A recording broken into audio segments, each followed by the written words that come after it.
Hi అండి. అందరికీ నమస్తే. ఈరోజు ఈ వీడియోలో సమ్మర్‌లో కూడా మనం కూరగాయలు పెంచుకోవడానికి కొన్ని విత్తనాలు తెప్పించామని చెప్పా కదా! అయితే ఆ విత్తనాలని ఇప్పుడు ఒకసారి చూద్దామండి. వెల్కమ్ టు మై ఛానల్ ప్రకృతితో మమేకం.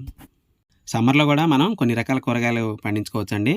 అయితే ఇవి మనం జనవరి నుంచి ఫిబ్రవరి లోపల మనం ఈ విత్తనాలు నాటుకోవాల్సి ఉంటుంది.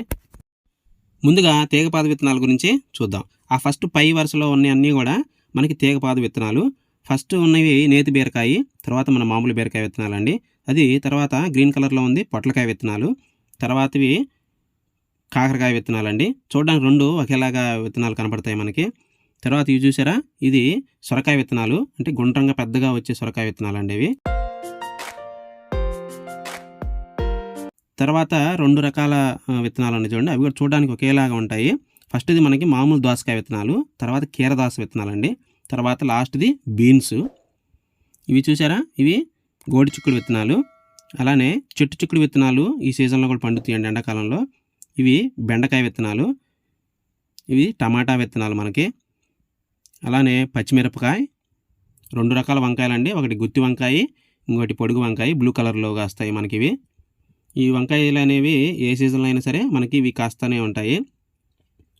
నెక్స్ట్ వరుసలో ఉన్నవన్నీ కూడా ఆకుకూర విత్తనాలండి ఇవి. ఫస్ట్‌ది గ్రీన్ తోటకూర, రెండోది మనకి ఎర్ర తోటకూర. అంటే ఎర్ర ఆకు కానీ కాండం కానీ ఎర్రగా ఉంటుంది, అందుకని దాన్ని రెడ్ తోటకూర అంటారు. తర్వాతది పాలకూర విత్తనాలు. ఇవి నాటుకునేటప్పుడు మనం పాలకూర విత్తనాలు దూరంగా నాటుకోవాలండి. దగ్గరగా వేసుకుంటే ఆ ఆకులు అంతా కుళ్ళిపోయి మనకు ఆకుకూర అంత సరిగా రాదు. అలానే ఇది వచ్చేసరికి చుక్కకూర అండి. నెక్స్ట్ ఇవి క్యారెట్ విత్తనాలండి. కొత్తగా ట్రై చేస్తున్నా, ఎంతవరకు పెంచుతానో చూడాలి. అలానే ఇవి మొక్కజొన్న విత్తనాలు. ఇవి మనకు బాగానే పెరుగుతాయండి మన భూమిలో. ఇది వచ్చేసరికి మునగ విత్తనాలు. ఈ గార్డెన్ స్టార్ట్ చేసిన మొదట్లోనే పండ్ల మొక్కలు నాటానండి. అప్పుడే నేను మునగ చెట్టును కూడా పెంచుదామని అనుకున్నాను. కానీ నేను 2 సార్లు విత్తనాల ద్వారా ట్రై చేశాను. అయినా అది ఫెయిల్ అయిపోయింది. తర్వాత మనకు తెలిసిన వాళ్ళు ఆ మునగ కొమ్మని కొంత నరికిచ్చారు. అప్పుడు దాన్ని పెట్టినా గానీ అది బతుకుద్ది. కానీ బతికి కొంచెం చిగుర్లు వచ్చినా గానీ ఎందుకో అది కూడా మాడిపోయి నాకు అది పెరగలేదండి. ఈసారైనా ఈ మునగ విత్తనాలతో మునగ చెట్టు పెంచి చూడాలి మరి. సమ్మర్‌లో మనం ఏ విత్తనాలు నాటుకోవాలి అని చెప్పేసి నేను వీడియో చేద్దాం అనుకున్నాను. కానీ ఈ వీడియో అప్లోడ్ చేసే టైంకి నేను ఆ విత్తనాలు నాటి మొలకలు రావడం కూడా స్టార్ట్ అయిపోయిందండి. మా తోటలోని జామ చెట్టుకి చాలా జామకాయలు కాసాయండి. అందులో ఒక కాయ పండింది. అది ఈరోజు కోసుకొని దాని టేస్ట్ ఎలా ఉందో చూద్దామండి. ఏదైనా మన చేత్తో పెట్టిన చెట్టు ఇలా పెద్దదయ్యి ఇలా కాయలు ఇచ్చినప్పుడు మనకు కలిగే అనుభూతి, ఆనందం అనేది మాటల్లో చెప్పలేమండి. ఇది ఫస్ట్ జాంకాయ కాబట్టి ఆ కాయని మా పాప చేత ఫస్ట్ హార్వెస్టింగ్ చేయించాను.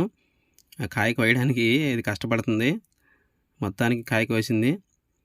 అయితే ఈ కాయ ఎలా ఉందో టేస్ట్ చేసి మీకు చెప్తాను.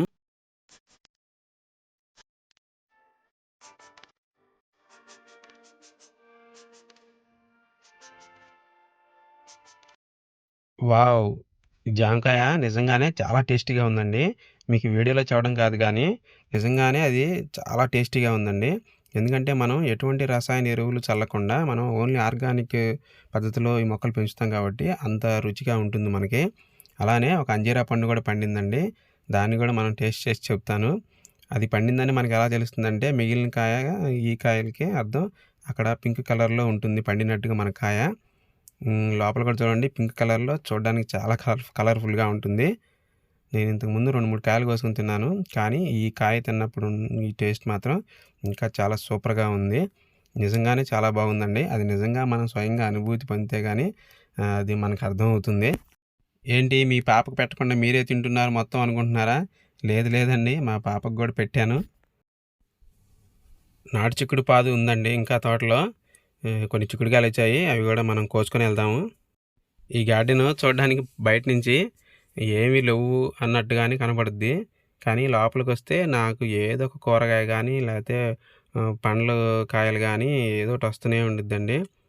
4, 5 రకాలుగా మనం కూరగాయ మొక్కలు పెడతాం కాబట్టి టమాటానో, పచ్చిమిరపనో, ఆకుకూరలనో, లేతే చిక్కుడుగాయని, కాకరకాయని, వంకాయని, అలానే సొరకాయ, బీరకాయ ఇలా నాకు నిత్యం ఏదో కూరగాయ వస్తానే ఉండిద్దండి.